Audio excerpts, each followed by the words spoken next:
Eh ben, au départ, quand j'ai monté l'agence, je ne me sentais pas légitime. Même si tu n'arrives pas forcément à te donner de l'amour pour toi, pense à l'image que tu renvoies à tes enfants. J'ai lu une étude il n'y a pas longtemps dessus qui indique que les filles se sentent souvent plus dévalorisées et ont moins confiance en elles à l'école. Les femmes et les hommes sont vraiment au même niveau, même si Anne aurait tendance à dire que les femmes sont au-dessus des hommes. Non, je rigole, C'est mon côté rigole. girl power. C'est ton côté girl Vous me power. détestez pour ça. Mais il y a énormément de femmes dans l'immobilier. Vous êtes très importante pour cette profession. Tu as tendance à minimiser tes accomplissements. Tu te sens illégitime. Tu as un manque de confiance en toi. Bref, tu as peut-être le syndrome de l'imposteur.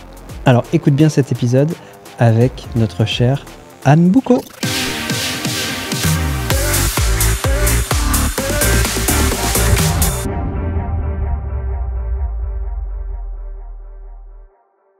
Salut Anne!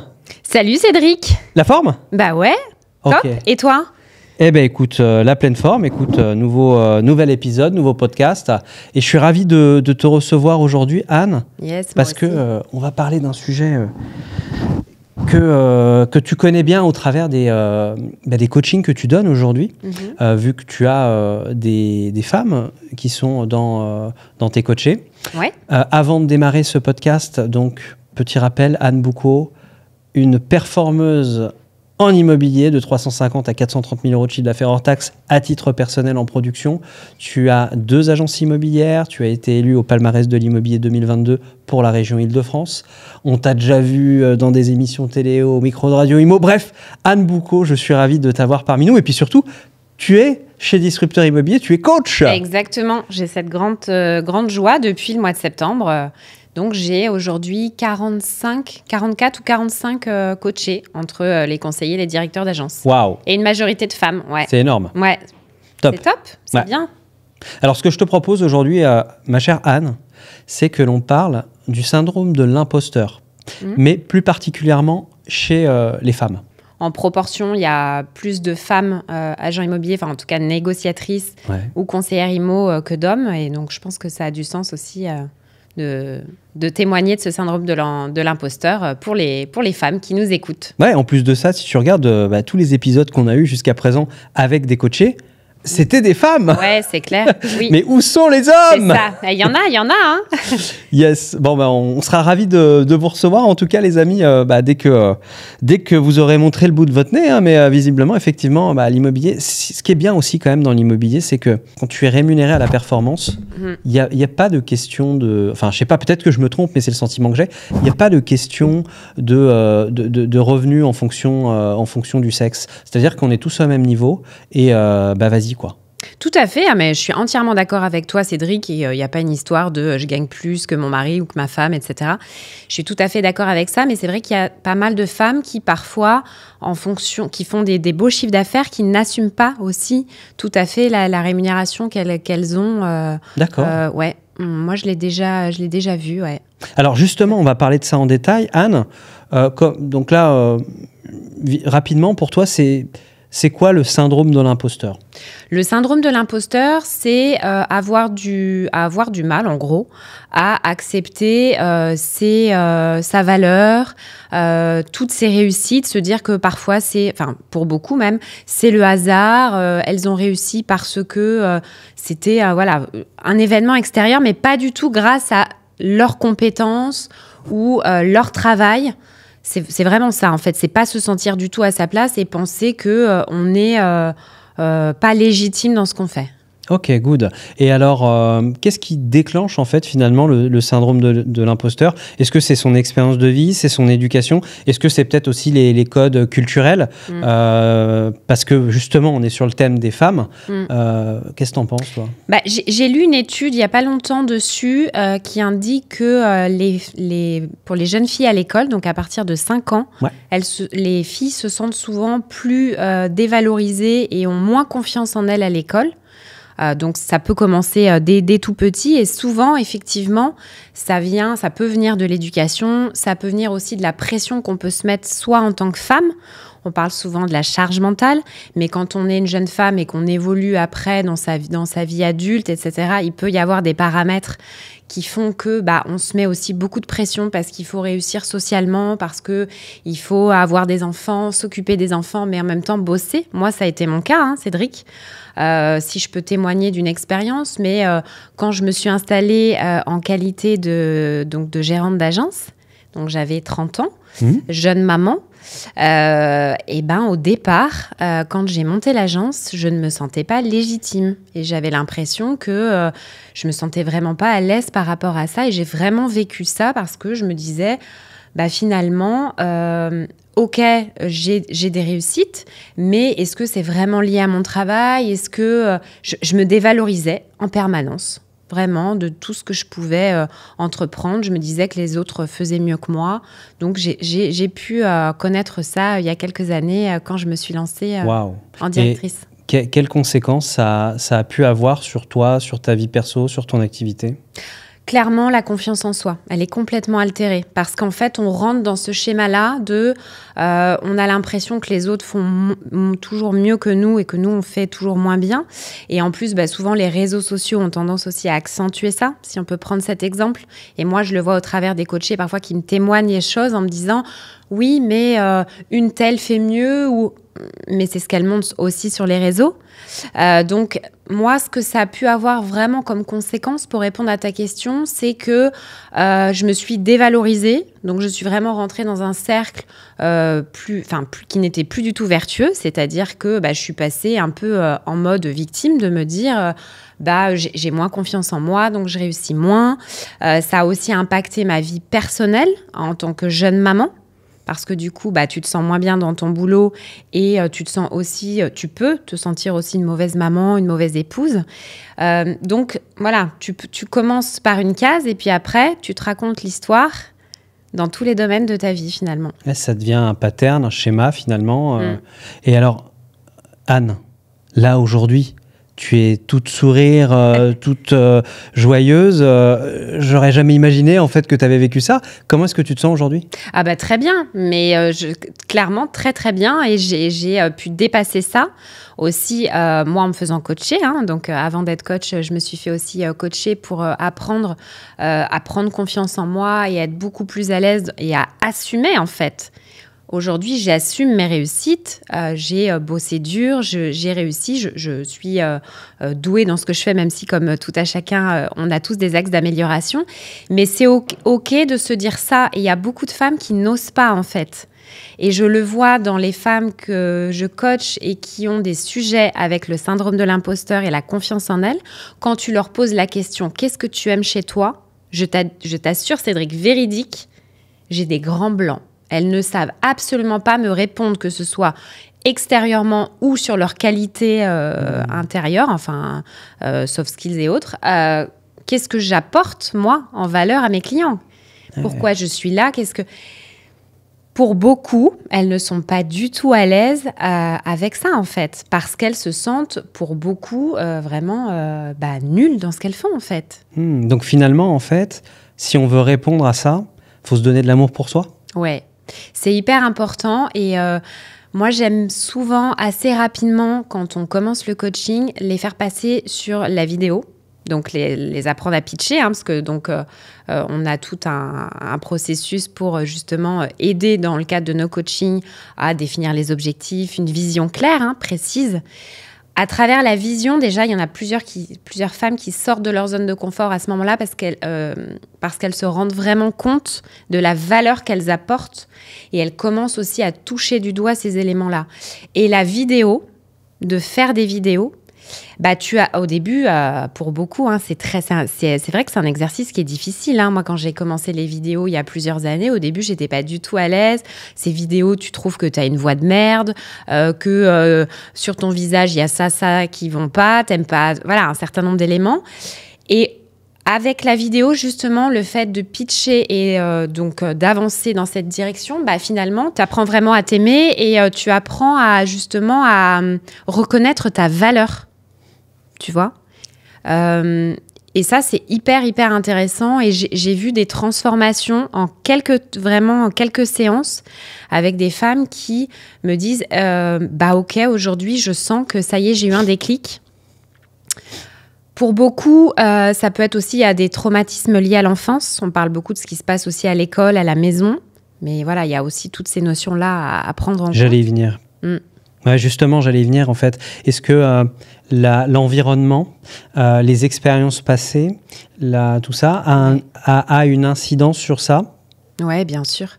Souvent, ça vient pour beaucoup de l'enfance. Donc, j'ai eu des témoignages sur des choses qui avaient pu se passer à l'école, des moqueries, tout ce qui se passe, on en parle beaucoup actuellement, mais sur le harcèlement scolaire. Alors ça, c'est des faits qui peuvent arriver à tout à chacun, à homme ou femme. Mais en tout cas, j'ai eu des témoignages très, très forts et on a pu déceler des choses qui avaient pu se passer dans l'enfance ou même à la maison ou avec l'éducation, tout simplement, qu'on a reçu. Beaucoup, beaucoup de femmes. Il y a les injonctions, je dois, il faut, etc. Tous ces éléments-là qui font que tu te mets en permanence une pression pour des choses parfois qui sont futiles où toi, tu mets ton focus là-dessus et ça peut te porter préjudice parce que tu ne penses qu'à ça toute la journée. Et donc, en tout cas, pour répondre à ta question, clairement, l'enfance, l'environnement aussi, donc toutes les personnes qu'on côtoie, comme on dit, on est à la moyenne des 5 personnes qu'on côtoie le plus. Mais c'est vrai, plus tu es dans un environnement favorable avec des personnes qui t'aiment pour toi, pour ta singularité, pour ce que tu leur apportes, pour ton courage, pour ton empathie. Et je disais qui t'encourage. Oui, bien sûr, qui t'encourage. Et aussi pour le courage. Pour le courage. Mais tout à fait. Et c'est vrai que c'est important de bien s'entourer et d'être dans un tissu où on va être aimé pour qui on est finalement. Ouais. Donc, à ces femmes qui nous écoutent aujourd'hui et donc qui peuvent vivre ce syndrome de l'imposteur, première chose, tu leur dis, donnez-vous de l'amour. Ouais. Deuxième chose, faites en gros un peu de ménage dans votre foutu environnement. Regardez si vous n'avez pas quelque chose qui vous retient finalement en permanence, tel un boulet au fond. Qu'est-ce qu'on pourrait leur dire d'autre, ma chère De changer leur regard sur elles et sur vraiment la vie en général, parce que pour beaucoup, c'est très noir. Je te parlais des injonctions tout à l'heure, mais ça va plus loin sur en permanence des mots où elles se dévalorisent, tu vois. Et du coup, elles vont aussi, dans leur cercle familial, parfois, pour toutes celles qui sont mamans, rester dans ce mood-là où finalement, on met la famille dans un espèce d'environnement un peu, je vais pas dire malsain, mais en tout cas qui n'est pas du tout bienveillant, que ce soit avec ses enfants ou son mari. Ouais. Donc, sur certaines coachées, j'ai pu justement voir ça, des transformations aussi au sein de l'environnement familial. Et ça, je trouve ça formidable. Donc, des enfants où tu peux apprendre un certain nombre de choses à tes enfants pour qu'ils voient justement les choses du bon angle et surtout qu'ils s'aiment eux.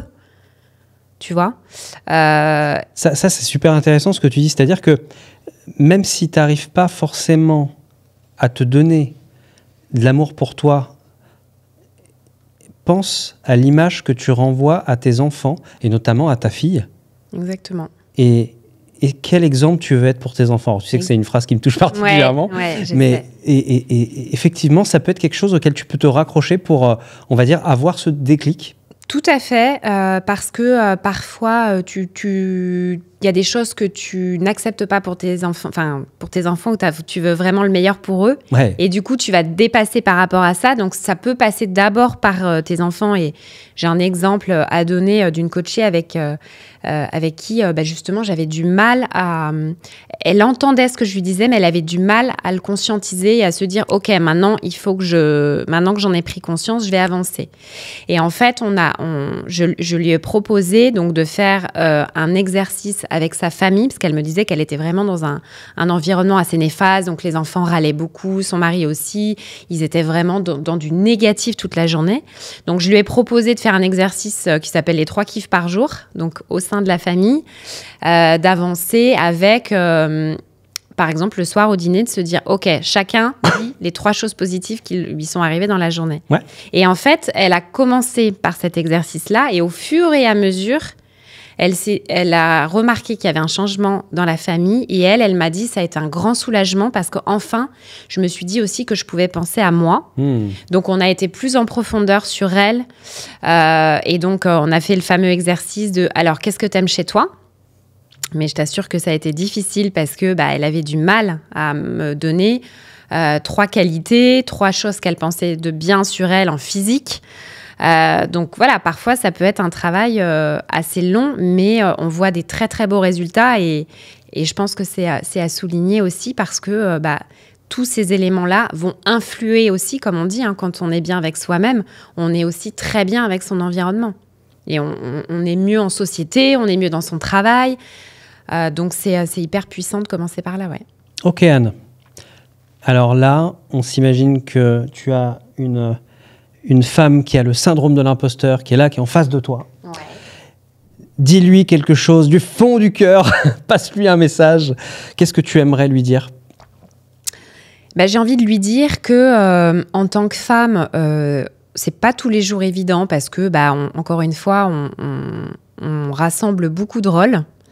Mais j'ai envie de lui dire qu'elle doit apprendre à s'aimer et se faire aider aussi sur ces sujets-là, quand on n'arrive pas à le faire seul et qu'on reste dans ce schéma et de ce mindset, vraiment de se faire aider, mais vraiment c'est hyper important de se donner de l'amour quotidiennement et justement de sortir de ce côté où on s'inflige en permanence des mots difficiles et tout ce qu'on va, toutes les actions qu'on peut faire aussi contre soi.